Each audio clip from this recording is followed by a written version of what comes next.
गर्मी की तपती धूप में वंचित सुविधाओं और अधिकारों की मांग को लेकर असंख्य लोग समूहों में शामिल हुए।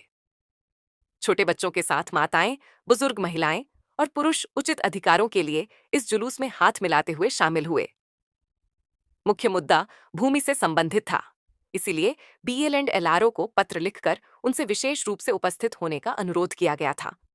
लेकिन दुर्भाग्य से, संयोग से या योजनाबद्ध, बीएल एंड एलआरओ मौजूद नहीं थे। इसीलिए भूमि संबंधी मुद्दों पर कोई सार्थक चर्चा संभव नहीं हो पाई। हालांकि अन्य सभी मुद्दों पर चर्चा हुई, लेकिन यह बहुत संतोषजनक नहीं थी। बहुत जल्द भ्रष्टाचार के घोंसले को तोड़ने के लिए दिशम आदिवासी गांवटा काशीपुर बीएल एंड एलआरओ कार्यालय में आ रहा है। इस बार बचने का कोई मौका नहीं मिलेगा। शुक्रवार 30 मई 2025 को पुरुलिया जिले के काशीपुर ब्लॉक में 10वां आदिवासी गांव प्रतिनिधिमंडल निम्नलिखित मांगों के साथ संपन्न हुआ। 1.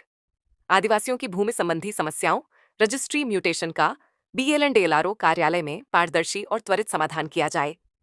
आदिवासियों की भूमि का गैर आदिवासियों को हस्तांतरण बंद किया जाए। पर्चे में आदिवासियों की पारिवारिक पहचान के रूप में उपजाति का उल्लेख किया जाए। 2. असामान्य बिजली बिल पर पुनर्विचार कर उसे ठीक किया जाए। बीपीएल सूची में शामिल लोगों का न्यूनतम बिजली बिल सुनिश्चित किया जाए। 3. शिक्षा के अधिकार अधिनियम 2009 के अनुसार स्कूलों के पास स्थानीय विद्यालय और छात्रावास खोले जाएं। 4. कई गांवों में मुख्य सड़क से गांव तक सड़क जोड़ने का काम पूरा किया जाए।